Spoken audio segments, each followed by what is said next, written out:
నమస్తే, welcome to our voice. నేను journalist నవత. దేశవ్యాప్తంగా లోక్సభ ఎన్నికలకు సంబంధించి హడావిడి మొదలైపోయింది. ఆయా లోక్సభ సెగ్మెంట్లలో ఆయా పార్టీలు అభ్యర్థుల గెలుపుల కోసం ప్రచారాలను హోరాహోరీగా మొదలుపెట్టారు. మనం మల్కజ్గిరి సెగ్మెంట్ కి సంబంధించి మన ఛానల్లో చూసే ఉంటారు. ప్రజాభిప్రాయ సేకరణ చేపడుతూనే ఉన్నాం. ఈ నేపథ్యంలో మనం మల్కజ్గిరి ఎల్బీ నగర్ దగ్గర ఒక కార్పొరేటర్ ని కలవడం జరిగింది. ఇక్కడ ప్రజలతో వాళ్ళ సమస్యల గురించి మాట్లాడడానికి ఆయన వచ్చారు. అదే టైంలో మనం వచ్చాము. ఎలాగో ఇక్కడ ఉన్నారు కాబట్టి ఆయన ఒపీనియన్ కూడా తీసుకుందామని ఆఫీస్ లో కూర్చోబెట్టడం జరిగింది. రాగుల వెంకటేశ్వర రెడ్డి గారు, అసలు ఎలా ఉంది? మల్కజ్గిరికి ఈటల రాజేందర్ ని బరిలో దింపబోతున్నారు. ఇక్కడ ఈటల రాజేందర్ స్థానికుడు కాదు అనే ఒక అంశాన్ని ప్రత్యర్థి పార్టీలు తీసుకెళ్లే ప్రయత్నం చేస్తున్నాయి. దాన్ని ఎలా అధిగమిస్తున్నారు? ప్రచారాలు ఎలా ఉన్నాయి? గెలుపుపై అవకాశాలు ఎంతవరకు ఉన్నాయి అనేది ఆయన మాటల్లోనే తెలుసుకుందాం. నమస్తే అండి, ఎలా ఉన్నారు?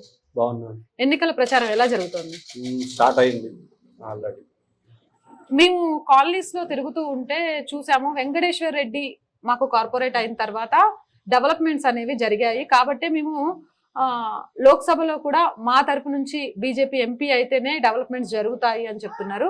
యాజ్ ఏ కార్పొరేటర్ గా ఇక్కడ ప్రత్యర్థి పార్టీ ఎమ్మెల్యేలు ఎంపీలు ఉండి డెవలప్ చేయడానికి మీరు ఎదుర్కొన్న అనుభవాలు, కష్టాలు ఏంటి? వాస్తవంగా నాకు రాజకీయాలతో 20 సంవత్సరాల నుండి సంబంధాలు ఉన్నాయి.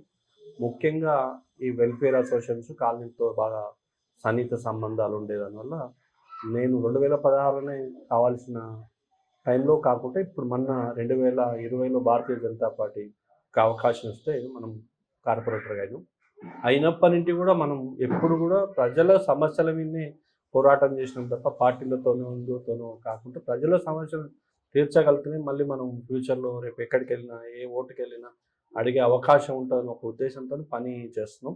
ముఖ్యంగా వనస్థలిపురం డివిజన్ తీసుకుంటే 43 కాలనీలు ఉన్నాయి.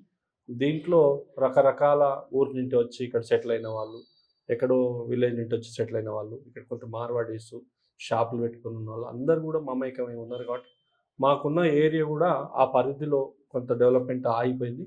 20 సంవత్సరాల నుండి వాటర్ వస్తే స్టాగ్నేట్ అయ్యి ఇళ్ళల్లో పోవడం, వారి ఇబ్బందులు గ్రహించుకుంటూ 3 సంవత్సరాల నుండి ఎవ్రీ డే ప్రజల మధ్యలోనే ఉండి ప్రజలతోనే మమైకమైంది. వాళ్ళ పనులు చేసుకుంటూ లాస్ట్ బీఆర్ఎస్ పార్టీ అధికారంలో ఉన్నప్పుడు కొంత కార్పొరేటర్లను ఇబ్బంది పెడితే కూడా ఎక్కడ కూడా భారతీయ జనతా పార్టీ కార్పొరేటర్లు దేనికి లొంగకుండా మాకు కావాల్సింది డెవలప్మెంట్. జిహెచ్ఎంసీలో ఎవరు పైసలు కావు, ఇక్కడ కేసీఆర్ ఇంట్లోకి వెళ్ళి ఇస్తలేరు, ఇంకోరు ఇస్తలేరు.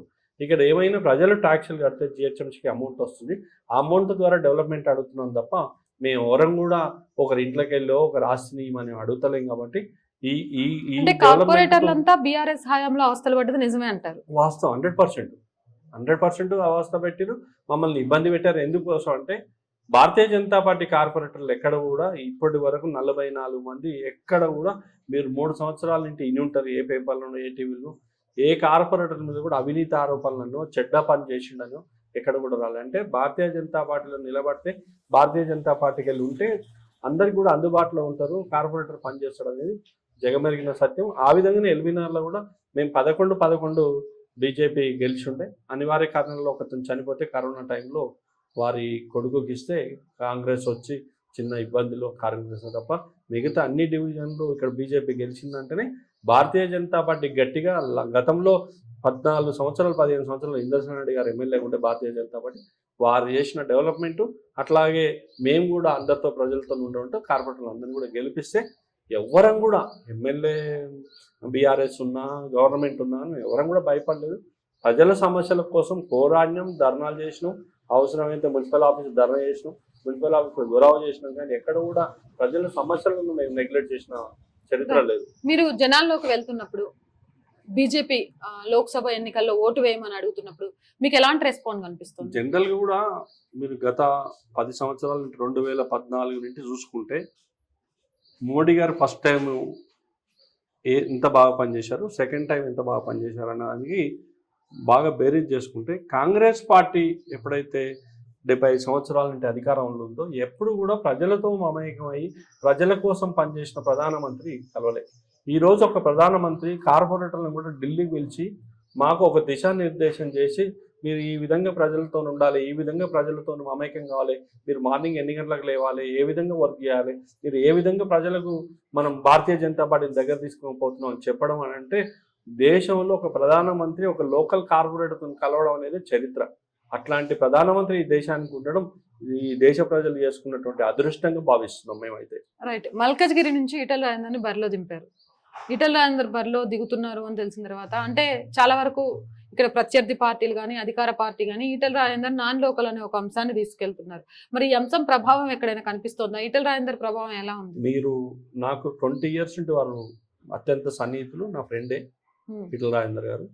20 సంవత్సరాల నుండి పార్టీలకు అతీతంగా నాకు మంచి సాన్నిహిత్యం, ఉద్యమకారుడు. మీరు బాగా అబ్జర్వ్ చేయండి, ఇప్పుడు మల్కాజ్గిరిలో నిలబడ్డ ఎవరైతే అంటున్నారో గతంలో రేవంత్ రెడ్డి గారు కూడా ఇక్కడ కాన్స్టిట్యున్సీ కాదు. ఇప్పుడు ఈటెల రాజేందర్ గారు వాళ్ళ ఇల్లు, వాళ్ళ ఫామ్స్, వాళ్ళ గోడౌన్స్ అన్నీ కూడా మల్కాజ్గిరి పార్లమెంట్ కాన్స్టిట్యున్సీకే వస్తున్నాయి. అనేవాళ్ళు ఎవరైనా పోయి కావాలంటే మీరు ఎంక్వైరీ చేసుకోండి. అల్వాల్లో 18 సంవత్సరాలు ఆయన కిరాయికి ఉన్నాడు ఒక అపార్ట్మెంట్లో. అది ఈరోజు మల్కాజ్గిరి కాన్స్టిట్యున్సీకి వస్తుంది.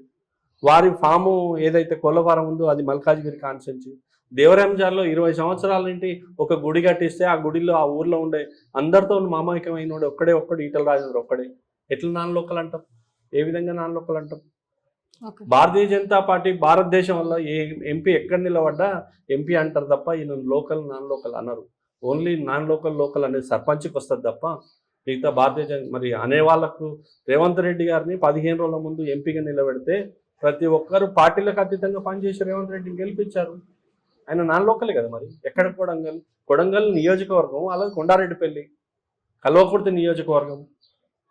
మరి వారికి ఈటెల రాజేందర్ గారికి మాట్లాడేటప్పుడు ఈటెల రాజేందర్ గారు లోకల్ 30 సంవత్సరాల నుండి ఇక్కడ ఫామ్ పెట్టుకొని కోళ్ళ ఫామ్ పెట్టుకొని ఉన్నోడు ఎట్లా నాన్ లోకల్ అంటారు? ఇంకో విషయం కూడా, ఈటెల రాజేందర్కి మల్కజ్గిరిలో సీట్ ఇచ్చిన తర్వాత మల్కజ్గిరికి సంబంధించి బీజేపీ లీడర్లకు ఈటెల రాజేందర్కి పడట్లేదు, ఈటెల రాజేందర్కి వాళ్ళు సహకరించట్లేదు అనేది కూడా కొంత జనాల్లోకి తీసుకెళ్తున్నారు. భారతీయ జనతా పార్టీలో ఒక సంస్కృతి ఏంటంటే టికెట్ ఇవ్వకముందు ఎవరైనా అడగొచ్చు. రాజ్యాంగం కల్పించింది ఎవరికైనా టికెట్ కావాలి, నేను నిలబడాలని అడగడం తప్పులేదు, ఎవరైనా అడగొచ్చు. సాధారణ కార్యకర్త ఇలా దేశానికి ప్రధానమంత్రి అయిండు కాబట్టి భారతీయ జనతా పార్టీలో టికెట్ అడగడం తప్పులేదు. ఒక్కసారి హైకమాండ్ ఎవరికైతే డిక్లేర్ చేస్తుందో, భారతీయ జనతా పార్టీ అనౌన్స్ చేస్తుందో మిగతా వాళ్ళకు ఎవ్వరు చెప్పాల్సిన పని లేదండి. నిజంగా చెప్తున్న అదృష్టం ఏంటంటే భారతీయ జనతా పార్టీ వేజ్పేలు కానీ, ఏబీపీలు కానీ, బజరంగ దళాలు కానీ ఎన్ని వ్యవస్థలన్నీ ఉండండి, ఆ అన్ని వ్యవస్థలు ఎక్కడ వచ్చి జనాలు ఈటెల రాజేందర్ వెనుక తిరిగి మేము చేస్తున్నాం అని చెప్పరు. కార్యాచరణలకు వెళ్తారు, నాయకుల దగ్గరికి వెళ్ళరు, ప్రజల దగ్గరికి వెళ్తారు. ఇగో భారతీయ జనతా పార్టీ మాకు ఇక్కడ నరేంద్ర మోడీ గెలవడం ఇంపార్టెంట్ తప్ప ఇంకెవరో గెలవాలి ఎవరికి టికెట్ వచ్చింది. ఇక్కడ ఈటెల రాజేందర్కి వచ్చినా, మురళీధరరావు గారికి వచ్చినా, ఎవరికి వచ్చినా పార్టీ టికెట్ ఇచ్చే వరకే ఫైటింగ్. ఒక్కసారి టికెట్ అనౌన్స్ చేసిన తర్వాత భారతీయ జనతా పార్టీలో మీరు చరిత్ర చూసుకోండి, మేము ఈయనను ఓడగొడతాం, ఈయనకు మాకు పడదని ఎవరన్నా ప్రెస్ మీట్ పెట్టారా? అదే కాంగ్రెస్ పార్టీలో ఉంటుంది, అదే తెలుగుదేశం వాళ్ళు ఉంటుంది, అదే వైఎస్ఆర్సీపీలో ఉంటుంది, కానీ భారతీయ జనతా పార్టీలో ఉండదు. అందరికి తెలియని విషయం ఏంటంటే భారతీయ జనతా పార్టీ టికెట్ ఇచ్చిన తర్వాత బద్ద శత్రువు కూడా ఈ క్యాండిడేట్ను ఓడగొట్టాలని, వాడు తిరగకపోతే ఇంట్లో వండుకుంటాడేమో కానీ క్యాండిడేట్ను ఓడగొట్టాలని ఎక్కడ కూడా భారతీయ జనతా పార్టీలు తిరగదు. అది ఒక గొప్ప గుణం ఉన్న పార్టీ ఒకటి Bharatiya Janata Party. Right. Malkajgiri segment కి సంబంధించి గత ప్రభుత్వంలో డెవలప్మెంట్స్ కానివి, రేపు ఇక్కడ ఎంపీగా బీజేపీ స్థానం గెలుచుకుంటే మీరు చేసే డెవలప్మెంట్స్ కి సంబంధించి ఒక్క విషయం అయితే నేను చెప్పగలుగుతా. జనరల్ గా ఎంపీ అనే పర్సన్ ఎక్కడ కూడా కాలనీలకు కాన్స్టిట్యున్సీకి తిరిగే టైం ఉండకపోవచ్చు, కానీ ఈటెల రాజేందర్ అనేటాయన ఎవ్రీడే మనసులో ఉండేటాయన కాబట్టి మా అదృష్టం ఏంటంటే మాకు ఒకవేళ ఎల్బీనగర్కు రేపు ఎంపీ అయితే నిధులు మేము అధికార పార్టీలు లేకుంటే ఇన్ని నిధులు తెస్తున్నాం. ఆయన ఎంపీ అయితే ఆయన ఫండ్స్కి వెళ్ళి సీసీ కెమెరాలు ఇప్పించచ్చు, రోడ్లు వేపించచ్చు, లైట్లు వేపించచ్చు. ఒక ఎంపీ కూడా పనిచేస్తాడు అనేది నిరూపించడానికి ఈటెల రాజేందర్ ఉపయోగపడుతుందని నా గట్టి నమ్మకం. రైట్. చాలా వరకు మేము తిరుగుతున్నప్పుడు మళ్ళీ ప్రధాని మోదీయే కావాలి అని కోరుకుంటున్నారు. దాని వెనక బలమైన కారణం ఏముంది అని బీజేపీ భారతదేశం మొత్తం చిన్నోళ్ళు, పెద్దోళ్ళు, ముసలోళ్ళు, పెద్దవాళ్ళు అందరూ కూడా ఒకటే ఏంటంటే ఈ దేశానికి భారతదేశానికి కాపాడాలంటే ఆదుకోవాలంటే ఈ 140 కోట్ల మందిని ఆదుకున్నాడు కరోనా టైంలో. అన్ని రాష్ట్రాల దేశాల అధ్యక్షులు ఏడిస్తే నరేంద్ర మోడీ గారు ఎక్కడ కూడా ఫేస్లో కానీ ఎక్కడ కూడా ఇంత తగ్గినట్టు కొంచెం డల్ అయినట్టు ఎక్కడన్నా కనిపించిన చేత ఈ భారతదేశంలో ప్రతి మనిషికి నేను ఉన్నా అని చెప్పి ధైర్యం చెప్పినప్పుడే అరే ఈ దేశానికి ఈయనైతేనే సేఫ్ అనేది ప్రతి ఒక్కరూ డిసైడ్ అయ్యారు. ఈరోజు నేను చెప్పేది మీరు చెప్పేది ఎవ్వరూ లేరు. నరేంద్ర మోడీ గారి గెలుపును ఆపే ప్రపంచంలో నాకు తెలిసి ఎవరైతే ఇప్పుడున్న పరిస్థితుల్లో కనిపించట్లేదు. రైట్. ఫైనల్ గా ఈ కార్యక్రమం చూస్తున్న మల్కాజ్గిరి సెగ్మెంట్ ప్రజలకు ఏం చెప్పాలి అనుకుంటున్నాను? ఒకటే మనం విన్నవించేది ఏంటంటే 400 సీట్లలో కూడా మల్కాజ్గిరి సీట్ ఉండాలి. భారతదేశంలో 400 సీట్లు 370 సీట్లు ఎందుకు పెట్టినరో మీకు అందరు కూడా ఈరోజు క్లారిటీ ఏంటంటే 370 ఆర్టికల్ ఎప్పుడైతే తీసేశారో కాశ్మీర్లో తీసేస్తే భూకంపాలు ఉడతాయన్నారు. రామజన్మ భూమి కడితే మొత్తం రక్తాలు ఏళ్ళై పారుతాయి అన్నారు. చీమ చెట్టుకు అనకుండా కనీసం పక్కుని కూడా తెలియకుండా మీరు ముఖ్యంగా గమనించాల్సింది రాత్ర అరవింద్ కేజ్రీవాల్ అంటే ఆయన వచ్చిన పార్టీ ఏంది, మేము అవినీతి చెయ్యము, అవినీతిని చీపురుతో ఓడ్చేస్తామంటేనే ప్రజలు నమ్మింది. 2 సార్లు నమ్మకాన్ని చేస్తే ఒక చిన్న సారదందలో ఒక ముఖ్యమంత్రి ఇన్వాల్వ్ అయిందని తెలిసి ఒక ముఖ్యమంత్రిగా రాజ్యాంగం రాసితో ఒక సంతకాలు ఒక విధానం చేస్తే 9 సార్లు నోటీస్ వస్తే గౌరవించాల్సిన బాధ్యత ఉండాలి. ఒక ముఖ్యమంత్రికి సాధారణ పౌరుడే పోలీస్ స్టేషన్ నుండి 41 నోటీస్ వస్తే పోయి సంతకం పెట్టి తెచ్చుకోవాలి. అలాంటి జ్ఞానం ఉన్న ఒక ముఖ్యమంత్రి ఉండి 9 సార్లు నోటీస్ ఇస్తే కూడా పోకుండా నువ్వు తప్పించుకుంటున్నావు అంటే నువ్వు తప్పు చేసినట్టు అక్కడే తెలిసిపోతా ఉంది కదా. ఇందులో నరేంద్ర మోడీ గారు అమిత్ షా గారికి ఏం పాత్ర ఉందని? అదే నువ్వు తప్పు చేయకపోతే నేను పోలీస్ స్టేషన్కి పోయి నా మీద ఏమైనా కేసు అయితే ఎఫ్ఐఆర్ బుక్ అయితే పోవాల్సిందే. నేను కార్పొరేటర్ను, నేను పోను. సాధారణ మనిషి కోటి ముఖ్యమంత్రి కోటి ఉంటుందా? ముఖ్యమంత్రిని ఎక్కడన్నా రాజ్యాంగంలో తప్పు చేస్తే పిలవద్దని ఉందా? దాన్ని కూడా ఒక ముఖ్యమంత్రిగా ఉండి నువ్వు కనీసం నువ్వే చట్టం చేస్తున్నావు, నువ్వే పోలీస్ స్టేషన్ నిర్మాణం చేస్తున్నావు, చట్టాలు రాస్తున్నావు, ఇది మంచిది ప్రజలకు అని చెప్పేటోనివే నువ్వే పాటించకపోతే నీ కింద ఉన్న ఢిల్లీ ప్రజలు ఏమనుకోవాలి? అంటే వాళ్ళు తప్పు చేస్తే పిలుస్తావు, నువ్వు తప్పు చేస్తే పోవా? ఇప్పుడు ఇక్కడ ఉన్న కవితని అరెస్ట్ చేస్తే ఒకటే అంటారు బీజేపీ వాళ్ళకు ఈ ఈడీలకు ఈ సిబిఐలకు ఏం సంబంధం? నువ్వు తప్పు చేయలేదు, బరాబర్ కొట్లాడు. నువ్వు 3 సార్లు మహిళ అంటున్నావు, మహిళను చీఫ్ లిక్కర్ దందా చేయమని ఎవరని చెప్పారండి? ప్రపంచంలో నేను మహిళను నాకు స్పెషల్గా కేటాయించండి, నాకు రూమ్ పెట్టండి, ఏంటి వర్చువల్గా పెట్టండి. వర్చువల్గా పెట్టడమే ఇల్లు ఇడిచి పెట్టిపోనామే నాకు ఢిల్లీ ముఖం తెలియనా, ఢిల్లీ పోయి సారదంద ఎట్లా చేయాల్సిన అవసరం లేదుగా. సారదంద చేసి ఢిల్లీకి ఫ్లైట్లో పోయినామేవు, మరి ఇదే ఈడీ నోటీస్ ఢిల్లీకి పోయి సమాధానం చెప్పాల్సిన బాధ్యత లేదా? నాకు ఇంట్లో ఇవ్వాలని అంటే ఇవ్వాలి, మరి ఆయన ఇంట్లోనే కూర్చోవాల్సింది. సారదందలు ఏలు పెట్టాల్సిన అవసరం ఏమొచ్చింది? ఎవరని చెప్పిండ్రా నీకు సారదంద చేయి ఢిల్లీకి పోయి? పోతూ వాడిని పుట్టి ముంచినావు. ఇవాళ కేజ్రీవాల్ పుట్టి ముంచిందే కవిత, లేకపోతే ఆయన చేసేవాడో చేయనివాడో తెలియదు. అంటే అవినీతి మేము తీసేస్తాం అన్న వాళ్ళు అవినీతి చేస్తున్నారు ఈ భారతదేశం. మళ్ళీ అందులో నరేంద్ర మోడీ గారిని అంటున్నారంటే కనీసం ముఖం ఏడబెట్టుకోవాలని తెలియక మాట్లాడుతున్నారు తప్ప నరేంద్ర మోడీని అనే స్థాయి, నరేంద్ర మోడీ గారితో పోటీ పడే స్థాయి, నరేంద్ర మోడీ గారి దగ్గరికి కనీసం వెళ్ళి ఆయన చూడమని ముఖం పెట్టి చూడమని ఆయన విశ్వగురువుగా కనీసం కామన్ మ్యాన్తో కూడా కలుస్తున్నాడు ఒక నరేంద్ర మోడీ గారు. ఎక్కడైనా ప్రపంచంలో ఉందా అండి? ఒక కార్పొరేటరే బిజీ అని చెప్పే టైంలో నరేంద్ర మోడీ గారు అనే భారతదేశ ప్రధానమంత్రి వచ్చి ఒక పాప ఏదో ఒకటి ఇస్తే క్లిప్ బోర్డ్ ఇస్తే వాళ్ళను పోలీసులను పంపించి తెప్పించుకున్నాడు. నిన్న ఆంధ్రలో ఒక మీటింగ్ అయితే పోల్ ఎక్కితే ప్రధానమంత్రి గారు లేచి మీ భవిష్యత్తు నాకు అవసరం, మీరు బాగుండాలి, మీ తల్లిదండ్రులు బాగుండాలి, మీరు దిగండి అని చెప్పి ఒక ప్రధానమంత్రి చెప్పిండు. ఎక్కడన్నా ఉందా చూసారా? ఇలాంటివన్నీ ఒక ప్రధానమంత్రి చెప్పడం అనేది ప్రపంచంలో గూగుల్లో సెర్చ్ చేయండి, ఎక్కడైనా దొరుకుతాడు ఇట్లాంటి ప్రధానమంత్రి. అట్లాంటి ప్రధానమంత్రిని వదులుకోవడానికి ఎవరన్నా ఇంట్రెస్టింగ్ ఉంటారా? ఒక పిల్లాడు, ఒక యూత్, ఒక మహిళ ఎవరన్నా వదులుతారా అండి?